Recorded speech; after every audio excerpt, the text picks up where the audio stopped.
It's hard to pull off a design that's asymmetrical, something that the new Drake Clipper definitely doesn't do. Though, if you're looking for that kind of ship, you're probably looking in the wrong place. Drake is not that kind of beautiful. But if you're the type of person looking for a ship with a bit of character, something that's just meant to get the job done most of the time, then this multi-role generalist ship might just be the one for you. So don't miss out on this latest installation of an Architect Reviews as I take you from loading ramp to flight deck, seeking out its successes and shortcomings. If by the end you think I did a good job and deserve it, please don't forget to hit that like and subscribe button to show your support, just as I hope you won't forget to stick around for the generous sponsor of today's video, NordVPN. You've probably already heard about it from a ton of other creators, but here's the thing. I've actually used them for years, long before I even got sponsored. I got tired of dealing with sketchy free VPNs that would mess with my computer and would probably share information I didn't want with people who I don't think should have it, especially when I needed to access resources while working here in Taiwan. With NordVPN, I can finally do that securely and even catch up on some shows that aren't available here. And yeah, I might be rewatching Stargate Atlantis. I really miss that 2000s sci-fi camp energy. So if you're looking for a VPN that actually works, that's fast, reliable, and secure, and you want to support me along the way, you can head on over to nordvpn.com/morphologist to get a huge discount and 4 additional months free. And if it's not for you, you can always get your money back with their 30-day money-back guarantee. So that again is nordvpn.com/morphologist to get that huge discount. As usual, we'll start our tour with the silhouette, the approach from afar to give a first impression on how the ship looks and feels and communicates its purpose. In the case of the Clipper, it's going for an asymmetric look, something that is a departure from earlier entries like the Cutlass Black, one of the first Drake ships to ever make it into the game. A ship that is more traditionally symmetrical, even if it has some very Drake aesthetic to it, being utilitarian and just rough around the edges. The Clipper looks to be following in the footsteps of ships like the Corsair, a more successful recent large ship entry that really, in my mind, has turned out to be one of the most iconic looking ships in Star Citizen since its release. Because while the ship is technically asymmetrical, it's still visually balanced thanks to a different type of wing on the left or port side that is configured in a way and visually weighted in a way that it still feels like it would balance along the center lines. It basically gives it a visual balance, a harmony if you will, something that most asymmetrical designs really need to try to pull off. Unfortunately, I wouldn't say that is necessarily the case here with the Clipper, because while it is asymmetrical like the Corsair, the right and left wing are identical, just different sizes. Further, they have 2 different engines in either wings, which seem to run counter to that visual balancing principle, with the smaller port wing getting 2 small engines and the larger starboard wing getting 1 large engine. It seems like if they would have reversed that, it may have actually visually balanced out just a little bit more. But this is a minor critique. I think that this overall design, the silhouette, the tall shape, which is distinct and different than most any other ship we've seen in Star Citizen, already sets it apart and starts to, I think, probably split the community in camps of loving it or hating it. And I think that's a good place to be when you're making a ship that you want to stick in people's minds. Sometimes it's not about following ideals of conventional beauty, but pursuing something that's a bit more unique and memorable. Perhaps it's best to say that its imperfection is in itself something that's attractive to some people.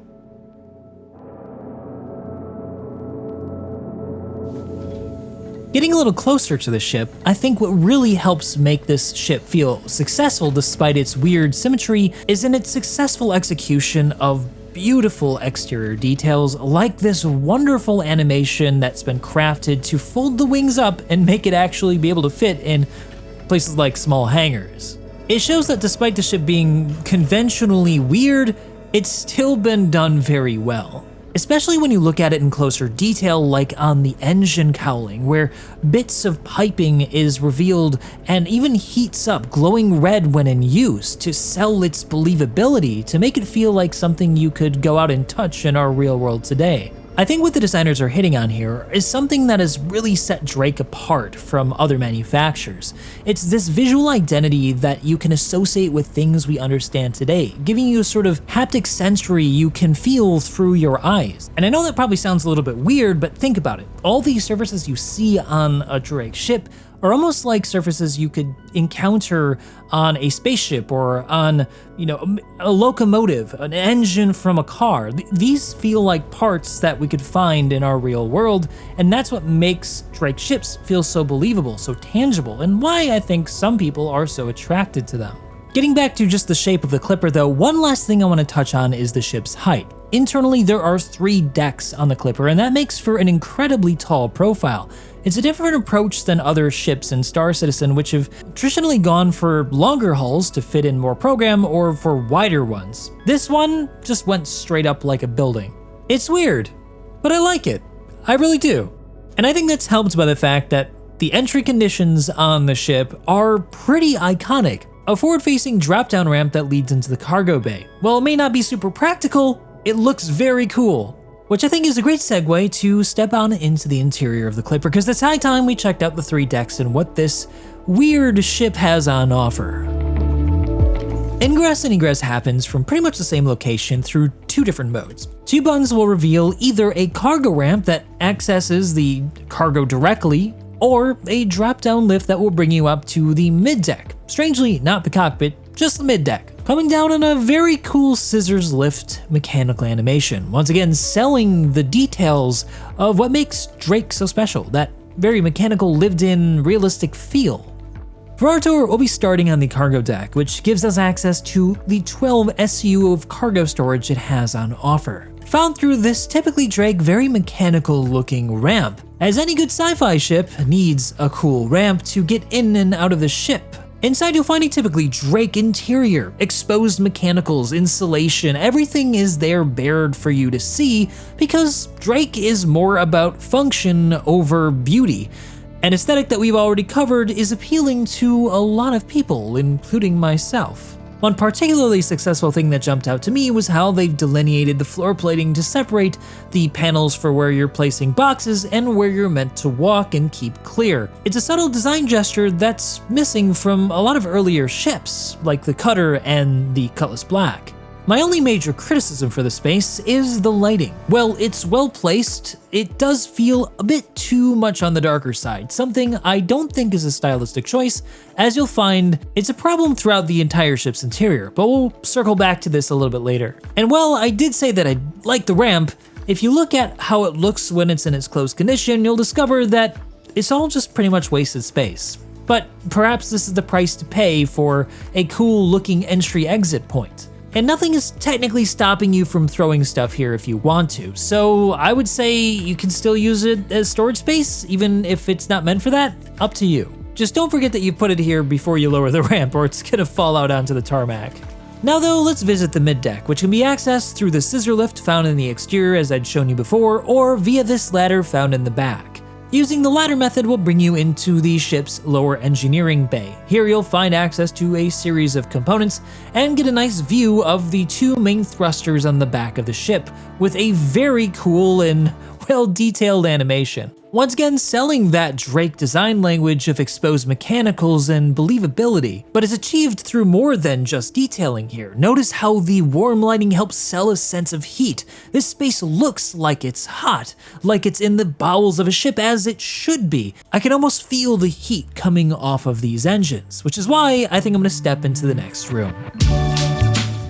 Forward on the mid-deck, we find ourselves in one of the spaces that makes this a generalist jack-of-all-trades ship, a Tier 3 medbay, the lowest of the low when it comes to medbays. It's not one of the pristine medbays you might find aboard an anvil ship like the Carrack. No, this is a space that has red floor plating to cover up the blood. They know Drake owners all too well. Few band-aids on a bullet wound and you're back in action, that's good enough. The mechanical dirty nature of the space is further sold through other details like exposed vents and underlit orange lighting. It feels like you're in the vents of a building that somehow has a medical space to heal you in. But it's not without its thoughtful design elements, like this conveniently located storage area for additional medical devices, or a storage cabinet for occupants to throw some gear in to get back into the action faster. Or this cool little Drake emergency lighting on the floorboards. I love this. Continuing the tour, if we move a bit forward mid-deck, we'll find ourselves in the second utility space, the crafting station aboard the Clipper. This is meant to be able to craft small items like personal weapons and armor, and even size 1 components to be able to replace those on board when they go bad. A nice additional utility and survivability option if you're looking to go out there on your own and think you might run across some trouble. I've not much to comment about this space as crafting's not yet in the game and it's hard to really talk about how good this will be. All I know is it's probably going to be a bit hard to get some stuff from the cargo bay up here and vice versa, but we'll just have to see how that plays out when that comes online and how big components and items are when you need to start crafting. So let's move a bit forward into the forwardmost section of the mid deck. That's the armory and lift access to the exterior. Here, once again, the lighting is a bit on the darker side, making it hard to find things you might be looking for, like guns on the gun rack. I'll also note here that it's strange to see that there's no extra large weapon mount here like you find on ships like the Cutter, which has a place to put a rocket launcher. Not so here on the Clipper, so keep that in mind if you're gonna take this ship out. This space also reveals a bit of an unresolved part of the interior design. The vertical circulation in this vertical ship is a bit segmented. This lift that takes us to the exterior again only brings us to the mid-deck section, and while it's an impressive animation on this scissor lift, you still need to go up a ladder to get to the top deck. It feels like this could have been better resolved somehow by relocating this lift somewhere else aboard the ship to get all the way to the top. It may have required the ship being slightly elongated or a shifting around of the interior. Either way, it's a bit strange that the only way to get to the flight deck is via a ladder split in the circulation path. Does it work? Yes, but I would say it's not the neatest thing in the world. It feels a little bit convoluted, but does it really get in the way of you enjoying the ship? Probably not. Which finally brings us to the topmost deck. We're gonna jump into that flight seat a little bit later after we tour this final deck of the ship. Here though, just behind the flight seat, you'll find a series of component access points released after operating a series of clamps that holds the components in. A departure from other ships which fully cover these behind panels. Here everything's exposed and probably a little bit more dangerous than other ships. I think when engineering comes online, fires might be a real problem on Drake ships as nothing's covered or insulated. It's like having a utility room in your house be in your bedroom and behind where you sleep, with no separation between you and the water heater and an active pilot light. It's a disaster waiting to happen, but I feel like this is very Drake, and I'm excited to see how many times I die to fires when engineering comes online. Moving aft from the flight deck though, we'll find ourselves in the living quarters of the Clipper. Here, it's a space only for one. The Clipper is a single person ship, although it does have room for a few friends if you want to take them along. There are no gun stations though, they're just going to be sitting in here and twiddling their thumbs until you get to wherever you need to go. There's not much to talk about this space other than it being a bit darker again than other Drake ships. It is though probably on the better side in terms of amenities, featuring a series of places to hang things like posters, a nice little bed area that's very minimalist but still offers a cubby for storage and a nightlight to read by, and a fold-away area to sit down and eat, and even your own head that can be closed up when not in use. A luxury that's sadly not on all Drake ships. Overall, it's not a comfortable space, but it works and is better than those on, I think, even the Corsair. Moving furthest aft on the topmost deck, we'll find ourselves finally in the upper section of the engineering bay. Here is a larger space with access to more components and the ship's only engineering console. It's a comfortably sized space, big enough I think to store some extra modules if you want to throw them off on the sides in case of fire or destruction during combat. It offers a really nice view onto those rear engine assemblies like we'd seen in the lower deck. You may be curious though, how are you going to get components up here from the crafting deck? Well, that can be achieved by actuating this lever next to a trap door that gives you access to dropping things down or bringing things up. But I think it's high time we hopped into the pilot seat of the Clipper to see how it looks. Swinging around to the flight seat presents us with a distinctly Drake flight control setup. Two-tone curved CRT screens, ancient avionics that looked stripped straight out of a World War II plane graveyard. All of it screams a bottom bitter junk drawer special, but once again, I love it. The sketchy aesthetic feels realistic and appealing, even if it's not conventionally beautiful, reflecting a consistent design sensibility present throughout the ship. from interior to exterior. And all of that is even better sold by the sound of the thing. It sounds like you might expect, growly and mechanical like an old diesel engine. It's not a smooth 12-cylinder engine of a Lamborghini. It's something straight out of a tractor found behind the barn on an abandoned farm somewhere on Earth. And it moves just as fast as one when you put the throttle fully forward. The reality is that the Clipper is not a fast ship. It's a jack of all trades, but definitely a master of none. With a bunch of size 1 components, a massive side-on profile, and its slow speed, it's not going to take much of a punch, nor is it going to deal much of one. With just 4 sets of size 3 weapons and a small suite of missiles, the armament of this ship is really only meant for light engagements. So if you're thinking of using this as an all-around combat ship for tackling higher-end missions, you're probably going to find yourself at a severe disadvantage. And I would seriously dissuade you from getting into any real engagements with other players who are looking for a fight.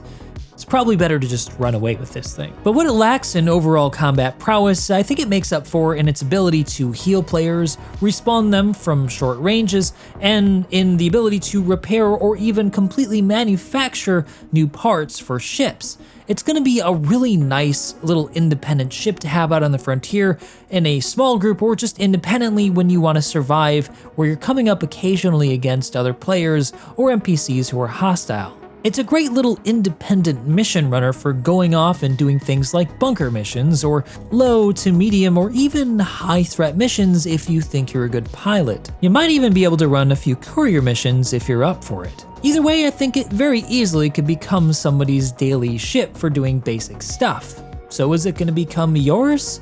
Well, I can only speak for myself. Personally, it's probably not going to become my daily ship, but I do like the way the thing looks. It has a unique and iconic silhouette with its asymmetrical wingspan and very unusual tall profile. And whether you hate or love the design of it, it's an unforgettable design, with some intermediate problems with circulation that can be worked around and minor problems with lighting that can be easily fixed in a later patch. So what do you guys think? Is it going to become your new daily ship? Did you pick one up for yourself? If not, what are you flying instead? Let me know down in the comment section below. And as always, if you like the video and you want to see more, you know what to do.